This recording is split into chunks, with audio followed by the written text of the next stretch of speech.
Hey everyone and welcome. If you're new to Quotely, this is the perfect place to start. Today I'm sitting down with Devin Henderson, who is the founder of Quotely and someone who knows the reseller space inside and out. Devin built and ran a successful value-added reseller in the federal space called DH Technologies. He scaled it, led it, and eventually sold it. Now he's pouring everything he learned into Quotely. In this fireside chat, we're going to hear why he built this platform, what makes it different, and where it's headed. Let's get into it. All right, Devin, let's start with how you got into the federal reseller space. Can you tell us about that? Yeah, so that's actually an interesting question. Originally from a rural town in southern Illinois and population 12,000, and finished up with college degree, and I decided that I wanted to get out of this area, and I had an impressive resume with lots of Microsoft certifications and VMware, and so I applied to 3 different positions in the DC area. I actually got a job offer from all 3, and then I went from small rural Illinois to working at the Pentagon, and I did that for 5 years, and that's what brought me to government contracting. Okay, so you went on to build DH Technologies into a successful VAR and then sold it. What were some of the toughest challenges you faced along the way? Yeah, so I started DH Technologies in 2013, and I mean, working with the federal government can be quite the challenge all by itself, learning the constant changing landscape. And, when I started, truthfully, I was naive. I had no idea what I was doing, and find a couple of mentors, listen, look at other people's successes. I got lucky with a couple of solid hires of people that helped me get perspective to grow where I am today. And I would definitely say that that was a big factor. So when you look back on that journey, what's one lesson that you learned as a founder that still shapes how you work today? That's a great question. I think culture really plays a significant part in that. I had some people that I worked for in the past that were negative experiences, and,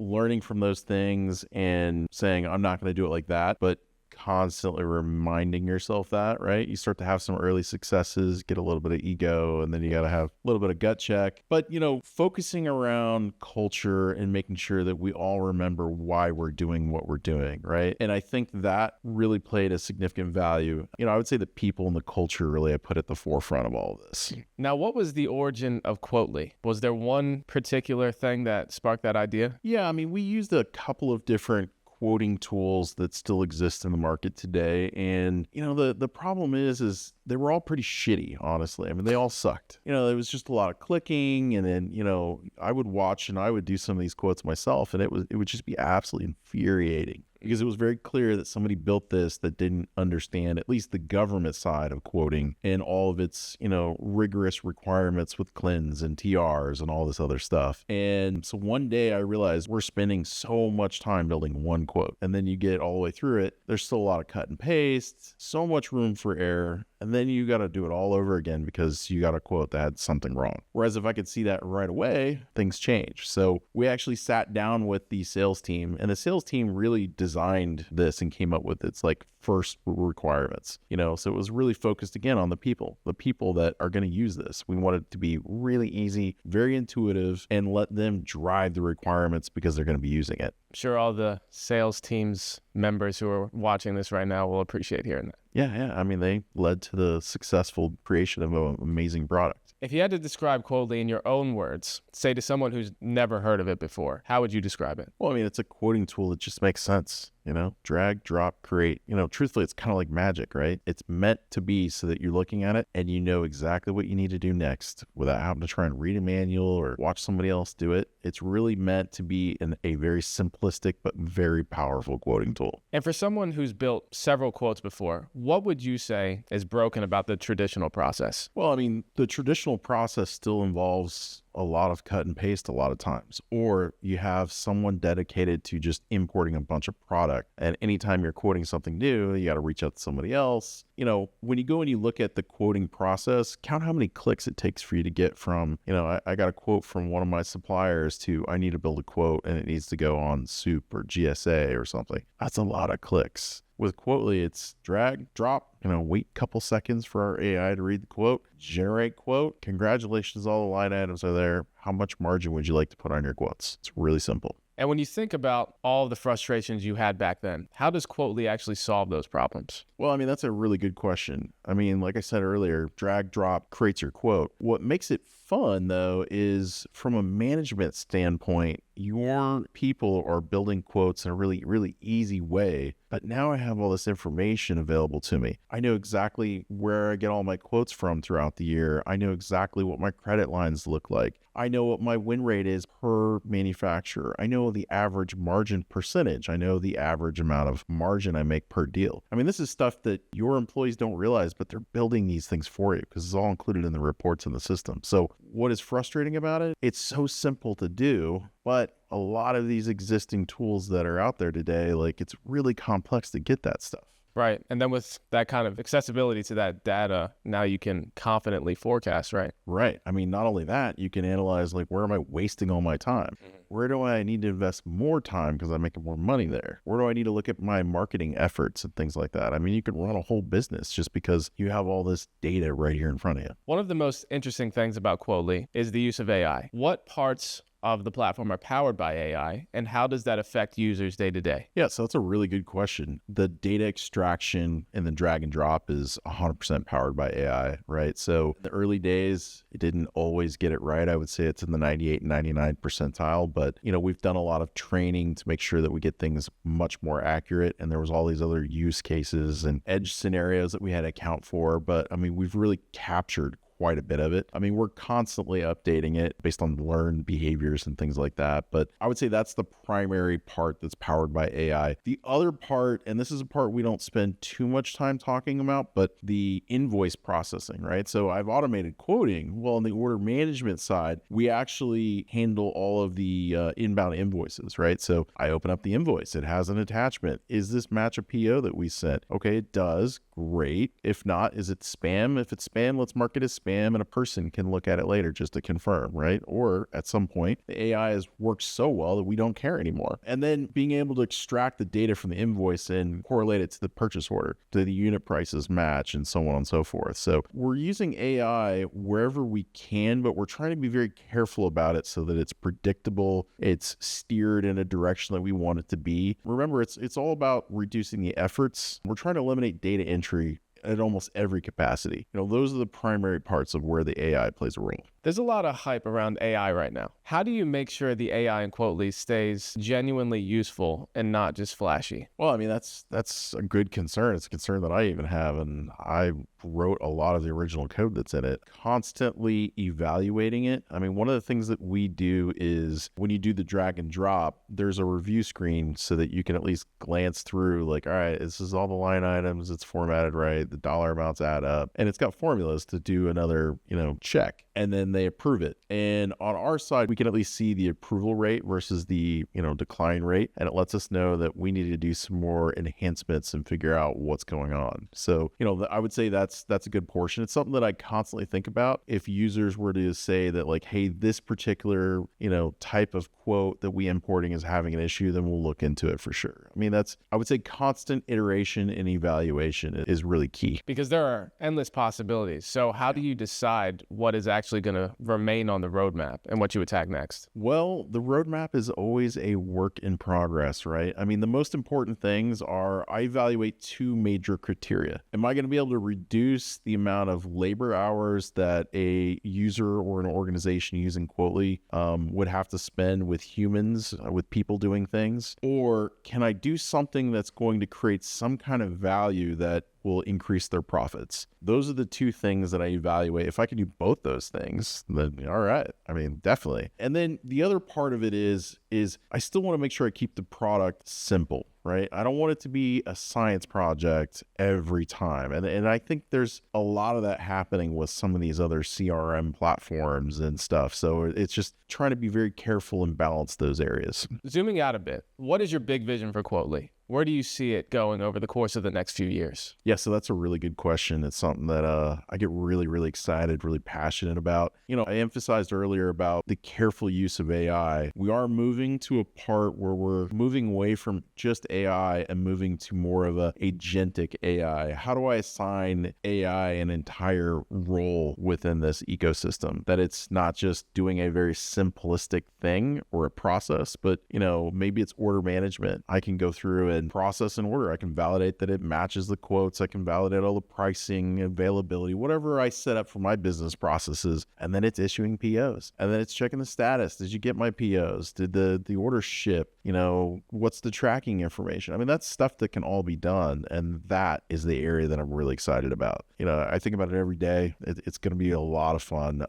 There's a lot of really cool stuff that is in beta that I'm not quite ready to disclose, but it's going to be great. More things to come soon. More things to come soon. Now, every company is built on values. What kind of culture are you trying to establish at Quotely? Well, that's a great question. I think the most important part is let's build something we're proud of. And, remember that while we might be using AI to do some of these things, there are people that are at the core of what we're doing, right? I mean, I value a lot of the things that you bring to the table and stuff, which is important to me, right? Quotely is really built around how do we truly be a value add to, in our case, the reseller community, the managed service providers. It needs to be simple and it needs to be of some value, right? And for the culture of Quotely, it's kind of the same way, right? Let's not do 10 things when we can do 2 or 3 things really well. And I really do value taking exceptional care of our employees and some of our contractors. I mean, truth be told, we have some contractors that do some work in India and they're amazing. And I treat them like they're an extension directly of Quotely. And, I tell them they're doing a good job. I'm always asking how they're doing. Tell me about all the different things that are going. How was your weekend? How's your day?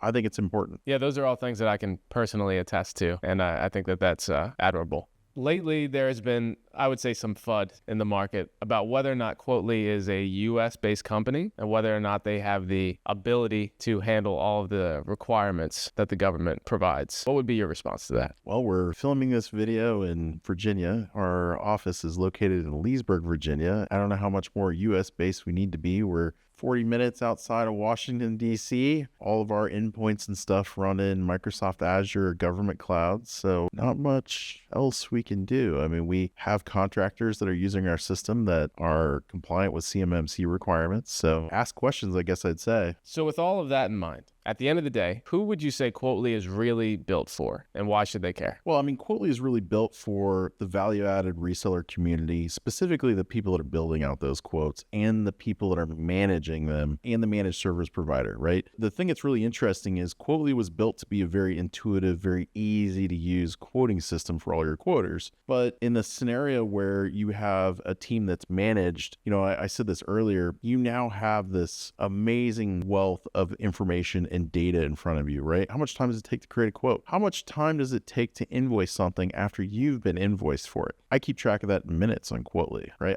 I know the exact timestamp from the moment where you have marked an invoice as received, you put it up against a PO, and how long did it take for you to get from that point to the point where you invoice the customer? I know all this information. And this is stuff that's just done in the background. There's not additional tasks and things that have to be logged. So Quotely is built for value-added resellers and the management that are managing all those people, right? It's built to be intuitive, very easy to use, and to give you an absolute wealth of information to be able to act on and action on. So making a bit of a pivot here, I want to talk a little bit about Virtual Dojo. Can you explain what that is and what's to come? Yeah, so this is an interesting thing. It was originally something I didn't want to do because it's a lot of work, and we've talked about this. And where it's really interesting is, so Quotely is originally built for Salesforce. It's a Salesforce application. I'm a big fan of Salesforce. But what we have discovered in the last year is that, I would say maybe 1 out of 10 value-added resellers are using Salesforce. And for whatever reason, even if they are, they feel like they don't want a quoting tool that's always built in Salesforce because then they're locked in. I disagree, but I understand the concerns.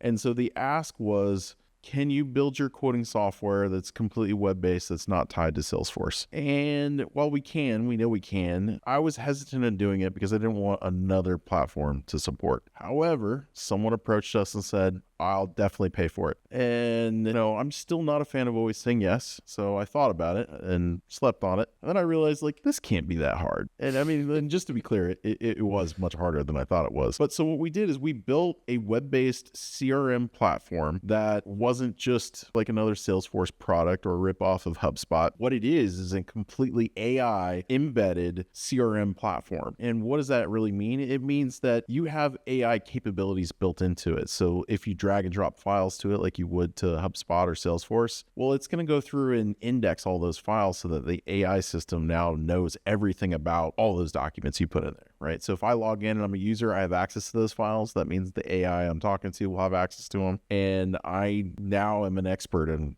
some PDF document I dragged and dropped in here. I can ask any questions. Customers ask me questions. Just put them in there. Here's the answer. And then, obviously the quoting platform went into it, right? So I alluded earlier about this agentic capability. There are some limitations within Salesforce that makes that very complicated to do, and that's one of the reasons why they built their own thing. And there's all these guardrails around it, some good, some of concern, and then there's a crazy price. But what we really did, again, following the principles of Quotely into a new platform called Virtual Dojo, how do I build a keep it simple, the KISS principle, keep it simple, stupid, right? I don't want to talk down to anybody, but it's a principle I take very serious. So we built a platform that has AI embedded and agents, full autonomous agents that can not only do a task, but learn from every single interaction. It's something that I'm so excited, especially because, I get to see this work in real time. The first time it works, I see it. It's something else, right? There's a lot of AI out in the industry. But the thing that's going to make this different is I'm not just giving an agent. I'm giving you a learned capability. It's almost like you onboard a user to do a role. The longer they do it, the smarter they are, the more experienced they are. That's where these agents are going to make a big difference. It's exciting. It's exciting for Quotely. It is. It's exciting for any company that wants access to an agentic CRM. Yep. And this won't be just limited to managed service providers or value-added resellers. It will be for anyone really that has of any value to use a CRM, right? It's going to be exciting to watch. The cost point, that's something that you mentioned. Yeah. So, we've kept the cost, and we're still playing with this a little bit, but the cost is meant to be no more expensive than the cost of, a lot of the competing CRMs, right? Much cheaper than Salesforce, but more on the HubSpot, Zoho pricing point. But it has all this AI capability built in, and a lot of it, right? If you're a power user like myself, you might need some more tokens, and we're going to provide that to you. But, you create an account and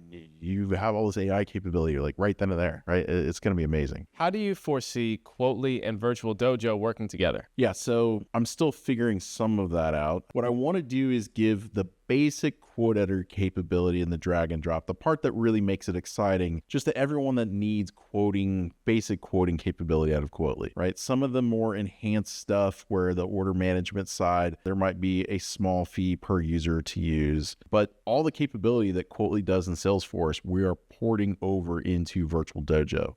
I thought it was going to be a lot harder to do. Creating the platform was by far hardest. I have had the quoting capability in Virtual Dojo working like 2 weeks after we created it, which is just mind-blowing. And I showed that to you. Yes, you did. And it works so much faster. It just kind of pisses me off.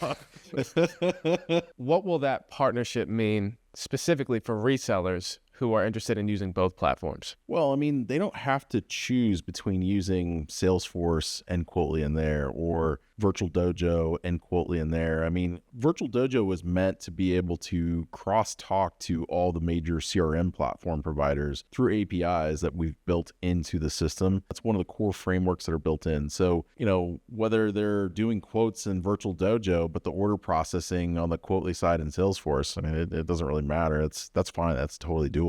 The most important part is it's meant to be scalable, right? And give you lots of flexibility, which can be dangerous, but you do it right, like I think we have, still probably plenty to learn and things like that. But from like a business standpoint, though, it's one business, right? And we're taking in consideration the requirements for our customers that are managed service providers and value-added resellers. And we're porting all that code back into the Virtual Dojo. So it'll be Quotely running in Virtual Dojo, right? So, you don't have to choose, right? You could use both. You could use one. You could use the other. I think it's just about flexibility and what makes the most sense for your needs and your business. Devin, if you fast forward a year, what do you imagine the experience will feel like for users who are using both Virtual Dojo and Quotely? Quotely inside Virtual Dojo? Yes. Wow, that's a great question because we're iterating and we're innovating so quickly. It's almost hard to predict what that's going to look like. I think it's just a streamlined user experience is probably the most important thing. The ability to do all sorts of testing and, sandbox and development. Some of the things that are built into Virtual Dojo is the capability of using AI to create your own, either workflows or, maybe you want your own kind of application that you have an idea. You've got a cocktail napkin that you've drawn the stuff out. You could build that in Virtual Dojo and you could use AI built into it to write the code for you, so you don't even have to figure that out. So what does that look like from a year from now? I don't know, because sky's the limit. Plus, we're seeing so much innovation from AI, and when that stuff happens, it comes into Virtual Dojo because, we're leveraging, existing AI frameworks that are industry standards. So I would say just a streamlined user experience, and probably most importantly for the small businesses that are looking at using this, you don't have to figure out what your AI strategy is, because it's here. It's right here. It's easy and it's inexpensive. It's not cheap. It's inexpensive. All right, Devin. Well, thank you for joining us for this chat, and see you next time. Thank you. Well, there you have it from the founder himself. Devin's been in the trenches, and Quotely is the tool he wishes he had back then. If you're a reseller and you felt the pain of quoting, juggling spreadsheets, tracking down pricing, this is your sign to take a closer look. Thanks for joining us. Hit subscribe, check out the website, and we'll see you in the next one.